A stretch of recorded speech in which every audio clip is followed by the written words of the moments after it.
Итак, короткий репортаж про наши завтраки. В принципе, каждый день было одно и то же. Но оно даже не успело надоесть каким-то чудесным образом лично мне. Потому что здесь были шикарные ананасы, арбузы и дыни. Они каждый день были вкусные. Не знаю, в чем их секрет. Ну, немножко cereals, то есть то, что можно залить молоком или соком. Ну и здесь традиционно нарезки и даже чуть-чуть горячих блюд в виде омлета с беконом или чем-то таким. Сейчас мы находимся на веранде, утро, мы позавтракали, и отсюда открывается вид на уровень 1, который тренируется на белых волнах, на белой воде. А вот такая тут веранда. Сегодня ночью прошел дождь, поэтому здесь очень красивая такая роса на столиках. В общем, здесь открывается шикарный вид на холмы. Здесь есть бассейн, в котором можно купаться и загорать на лежаках. Там маленькое помещение для йоги, то есть люди занимаются йогой здесь. После обеда здесь откроется бар. Даже нет, до обеда откроется здесь бар. Здесь можно заказать разные напитки. И вечером он тоже работает. Вот, мы сейчас пойдем попробуем показать вам play area. То есть здесь есть место, где можно развлекаться, заниматься. Здесь такой классный газон. Открывается вид на океан. И открывается вид на само здание. Оно очень длинное. Нам вчера сказали, что это самый большой серф-кэмп в мире. Здесь может быть до 120 человек находиться одновременно, потому что здесь на нулевом этаже такие дормзы. Ну, то есть это где...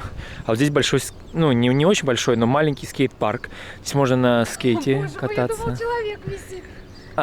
Вон там висит, сушится чей-то гидрокостюм. Но он, наверное, промок на дожде. Вот здесь можно научиться кататься на скейте вначале.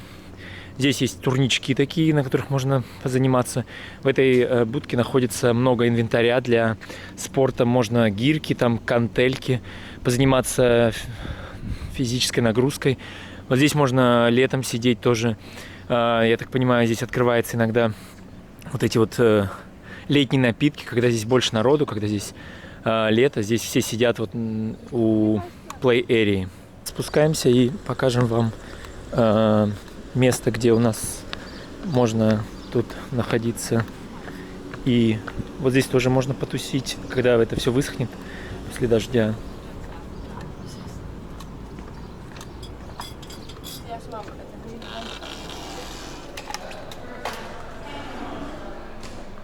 Вот здесь вот такие картины висят, напечатанные на фанере.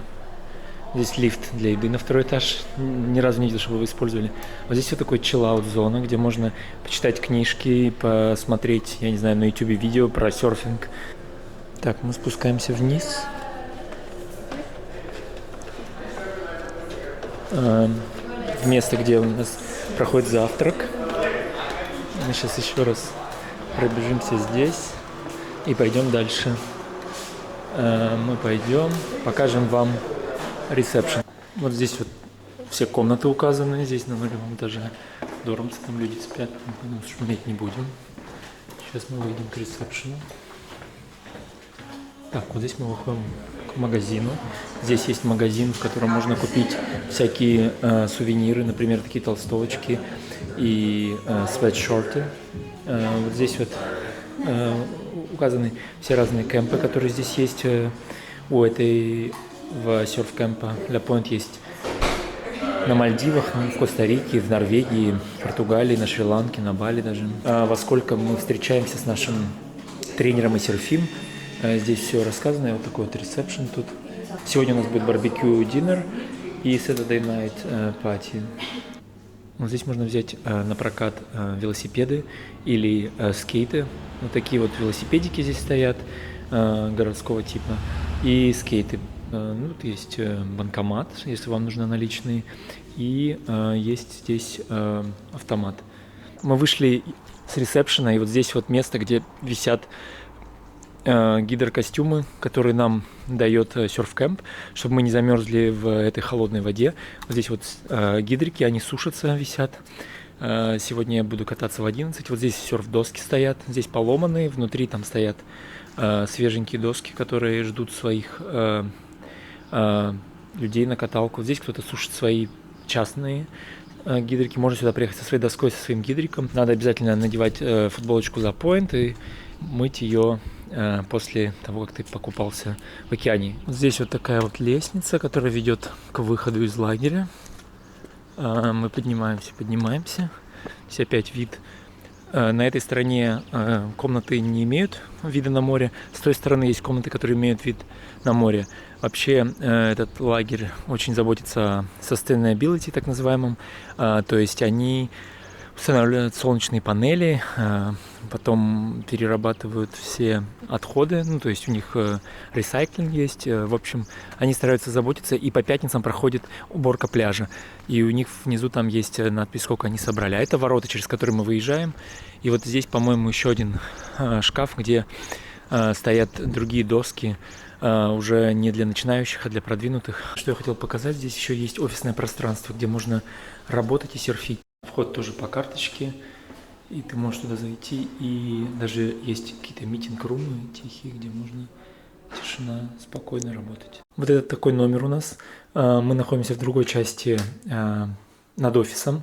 Здесь меньше комнат, но здесь комнаты в основном для 2 людей и для стаффа, который здесь живет целый год. И, например, инструкторы по серфингу некоторые здесь приезжают и живут целый год. Наверху вон там такое красивое окно, полностью контролируется электрически.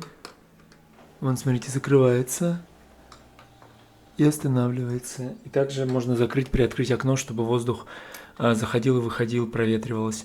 Вот тут ничего особенного, шкафчик, ванная, душевая с душем и такое вот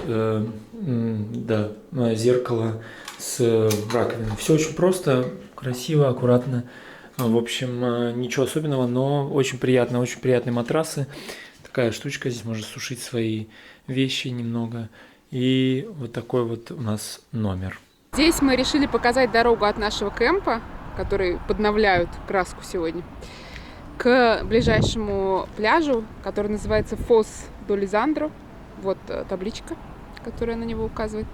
Сейчас спустимся, покажем, где мы бывали уже несколько раз. Здесь вот у этого пляжа есть такая большая парковочка. Здесь можно запарковать свою машину, достать доску и пойти кататься. Это ближайший пляж к нашему кемпу, поэтому мы бы здесь, конечно, бы и серфили, если бы условия были. Сейчас условия только в апреле для обучения 1-го уровня. Те, кто только начинает серфить, им отлично было. А мы ездили на другой пляж. В общем, приезжайте сюда летом, здесь будет больше народу, но будет лучше волны. На пляже также есть серф-школа, и можно в прокат брать доски, прямо идти отсюда серфить. Когда будут волны поменьше, можно будет кататься. И вот ресторанчики, серф-школы. И вот здесь можно поесть после каталки. Или просто посидеть, позагорать и потом поесть. Вон там люди на пляже загорают, и вон волны разбиваются. И кто-то там учится на белой воде. Сейчас только учится на белой воде, потому что волны очень мощные, и вдалеке там ничего не встает. Вон на горе его видно вот отсюда. Вот, это такое белое здание с красной крышей. А вот он пляж. Поэтому здесь кайтсерферы сегодня серфят. На камере или нет, но прямо песок струится по пляжу от такого сильного ветра и поднимается, и такая мгла песчаная. Вон ребята, наверное, из нашей школы учатся серфить 1-й левел, которые на пене тренируются вставать и ловить волны, и упадать в волны. Вот речка Лизандру как раз. Фос, значит, по-португальски устье реки. И вот она здесь такая сегодня полноводная, потому что дождь сегодня с утра прошел. И здесь можно забраться по камням наверх и пойти вдоль побережья. Там есть специальный хайк или трейл. Вот. А мы сейчас пойдем дальше прятаться от ветра. Вон туда. Ну все, мы показали этот пляж. Мы показали вам серф-кэмп. Нам очень понравилось, там очень хорошая социализация. Мы познакомились с новыми ребятами из Швейцарии, Америки и других стран. В общем, прикольный кемп. Да, сегодня нас еще ждет торжественное вечернее какое-то мероприятие, барбекю и какой-то костер совместный, как в лучших традициях лагерей. О, тут какие-то спортсмены тоже братаются. Вот. Ну, в общем, прикольное место. Может быть, поедем к ним в какую-нибудь другую локацию, в какую-нибудь другую страну, типа в Испанию, на острова. В общем, приезжайте сюда летом. Здесь летом должно быть классно.